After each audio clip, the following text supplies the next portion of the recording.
जय हिंद दोस्तों, defence diary के संग में आपका स्वागत है। मैं हूं मंजित नेगी। डिफेंस डायरी में बात एक और महावीर की, एक ऐसे योद्धा की जिसने ऑपरेशन पवन के दौरान श्रीलंका में एक खुफिया ऑपरेशन के जरिए लिट्टे की कई घातक नौसैनिक बोटों को तबाह कर दिया। इस योद्धा की अनसुनी कहानी हम आपको सुनाएंगे, लेकिन उससे पहले डिफेंस डायरी में तीनों सेनाओं से जुड़ी कुछ बड़ी खबरों को नोट कर लेते हैं। पहली बड़ी खबर भारतीय वायुसेना से। इस हफ्ते भारतीय वायुसेना ने एक खास ऑपरेशन को अंजाम दिया जब ईरान से चीन जा रहे एक विमान में बम की अफवाह आई। भारतीय वायुसेना को जानकारी मिली कि ईरान से चीन जा रहे विमान में बम की खबर है और ये लोगों से भरा हुआ विमान दिल्ली में उतरना चाहता था। जैसे ही एटीसी के जरिए सूचना मिली, भारतीय वायुसेना ईरान के संपर्क में आई और उसके बाद तुरंत एसओपी के तहत भारतीय वायुसेना ने अपने दो लड़ाकू विमान, एक पंजाब के हलवारा से और दूसरा राजस्थान के जोधपुर से, इस विमान के पीछे लगाए। दोनों सुखोई विमान ने कुछ ही देर में ईरान के इस विमान को अपने नियंत्रण में ले लिया। ये विमान लगातार दिल्ली में उतरने की बात कर रहा था, लेकिन क्योंकि इसमें बम की खबर थी, ऐसे में कोई बड़ा आतंकी हमला हो सकता था। इन तमाम बातों को ध्यान में रखते हुए उसे जयपुर में उतरने का विकल्प दिया गया। विमान जयपुर की तरफ उतरने की कोशिश कर रहा था, लेकिन वो लगातार दिल्ली में उतरने की बात कर रहा था। लेकिन भारतीय वायुसेना के दोनों सुखोई लड़ाकू विमानों ने इस ईरान के विमान पर पूरी तरह से नियंत्रण किया हुआ था और किसी भी हमले की आशंका को देखते हुए उसकी तैयारी की गई थी। लेकिन कुछ देर बाद ईरान ने इस बात की जानकारी दी कि इस विमान में बम होने की खबर सही नहीं है, यह अफवाह है और इसे चीन जाने दिया जाए। उसके बाद भारतीय वायुसेना ने इस विमान को हरी झंडी दी और उत्तर पूर्व में जब तक ये विमान भारतीय सरहद से बाहर नहीं निकल गया, इसको लगातार इस पर नजर बनाए रखी और एक बार जब ये भारतीय सरहद से बाहर चला गया तो भारतीय वायुसेना की ऑपरेशन पूरा हो गया। इस तरह से कांधार हाईजैक मामले से सबक लेते हुए भारतीय एजेंसियों ने, सुरक्षा एजेंसियों ने इस बार ईरान से आ रहे जहाज के खिलाफ तुरंत कार्रवाई की। एक और बड़ी खबर की बात कर लेते हैं। नए chief of defence staff general Anil Chauhan ने अपना कार्यभार संभाल लिया है और कार्यभार संभालते ही उन्होंने एक बड़े काम की शुरुआत की। उन्होंने पूर्व सीडीएस जनरल विपिन रावत के काम को आगे बढ़ाते हुए तीनों सेना प्रमुखों को पहली चिट्ठी लिखते हुए कहा कि हमें थिएटर कमांड के काम को तेजी से आगे बढ़ाना चाहिए,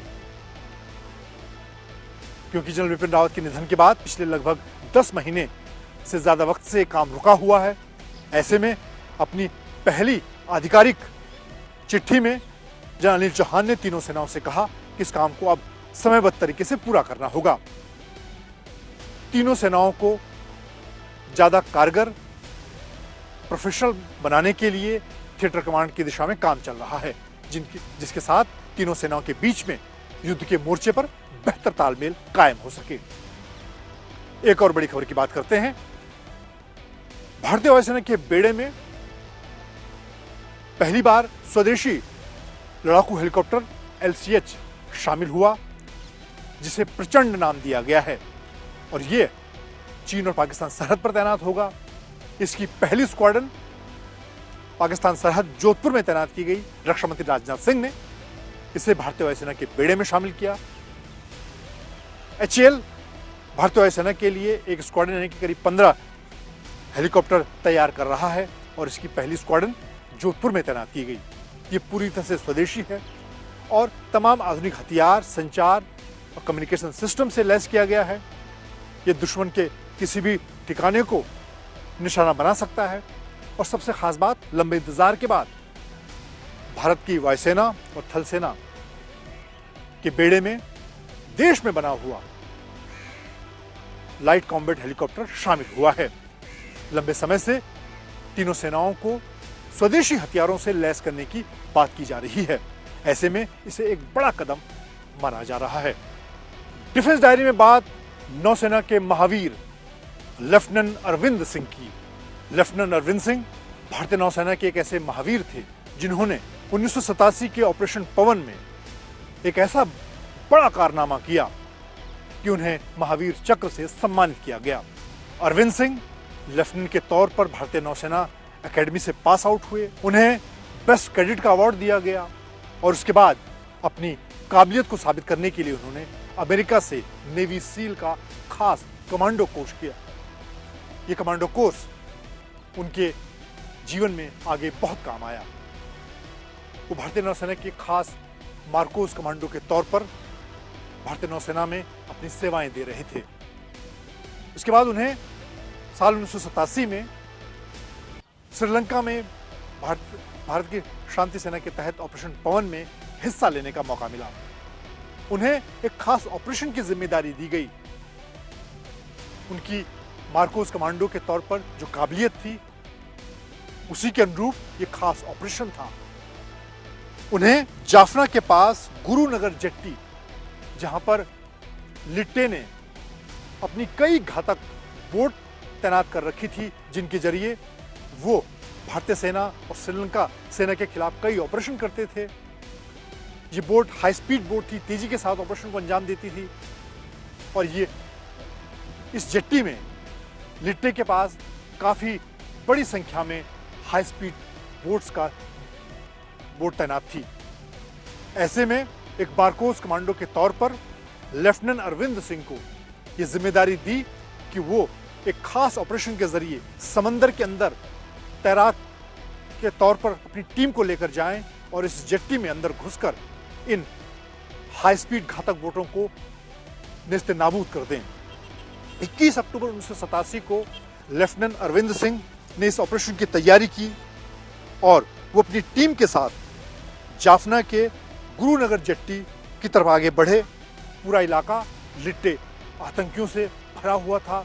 हर कदम पर वो तैनात थे और जरा सी भनक लगने पर वो भारी गोलाबारी। और उस समय लिट्टे दुनिया का ऐसा आतंकी संगठन था जो दुश्मन के खिलाफ कार्रवाई करने में किसी भी हद तक जा सकता था। वो हर कला में पारंगत थे और अपने ऑपरेशन के लिए वो जान देना उनके लिए बहुत आसान काम था। ऐसे में अरविंद सिंह एक अपनी खास ट्रेनिंग तैयारी के जरिए इस ऑपरेशन में आगे बढ़े। वो लगभग अपनी टीम के साथ गहरे समंदर में 1 मील तक तैरते हुए जेट्टी के नजदीक पहुंचे। लेकिन जैसे ही वो पानी के अंदर बाहर निकलकर जेट्टी की तरफ आगे बढ़े, लिट्टे ने भारी गोलाबारी शुरू कर दी। उनकी टीम के कई लोग इस गोलाबारी में घायल हो गए।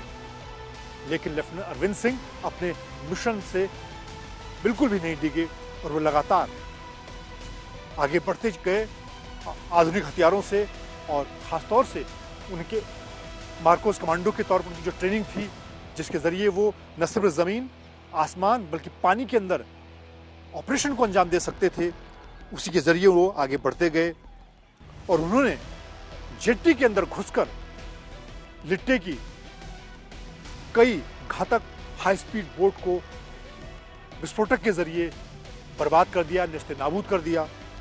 और उस जेट्टी में बड़े धमाके शुरू हो गए और उसके बाद उनकी टीम ने ताबड़तोड़ जवाबी फायरिंग में कई लिट्टे आतंकियों को मौत के घाट उतार दिया। और उनका जो मिशन था वहां पर तैनात हाई स्पीड घातक बोटों को नेस्ते नाबूद करना। भारी विस्फोटक के जरिए लेफ्टिनेंट अरविंद सिंह ने उन तमाम बोटों को बारूद से उड़ा दिया, उन्हें नेस्ते नाबूद कर दिया। और इस तरह एक सोची समझी रणनीति के तहत लेफ्टिनेंट अरविंद सिंह ने इस ऑपरेशन को पूरा किया। उन्होंने जाफना के पास इस जेट्टी में लिट्टे की जो नौसैनिक ताकत थी उसको एक बड़ा झटका दिया। उनकी इस वीरता, सूझबूझ और कार्यकुशलता के लिए उन्हें जीते जी महावीर चक्र से सम्मानित किया। लेफ्टिनेंट अरविंद सिंह ने लेफ्टिनेंट के तौर पर, मार्कोस कमांडो के तौर पर जो ट्रेनिंग पाई, जो उनका ट्रेनिंग का मिशन था, उन्होंने इस ऑपरेशन में उसको साबित करके दिखाया और इस बड़े ऑपरेशन में लिट्टे को बड़ा झटका दिया और इसीलिए वो महावीर कहलाए। लेकिन उनका ये सिलसिला यही नहीं रुका। उन्होंने आने वाले दिनों में लिट्टे के खिलाफ 1993 में भी एक ऑपरेशन को अंजाम दिया, जिसके लिए उन्हें सेना मेडल से सम्मानित किया गया और आखिरकार वो लंबी सर्विस के बाद नौसेना से कोमोडोर के पद से रिटायर हुए। इस तरह से एक मार्कोस कमांडो के तौर पर लेफ्टिनेंट से शुरू हुआ उनका सफर महावीर चक्र के साथ कोमोडोर तक पहुंचा और उन्होंने भारतीय नौसेना के इतिहास में एक नया पन्ना जोड़ा। डिफेंस डायरी का इस अंक में आज हमने आपको लेफ्टिनेंट अरविंद सिंह की अनसुनी कहानी सुनाई, वो कैसे महावीर बने।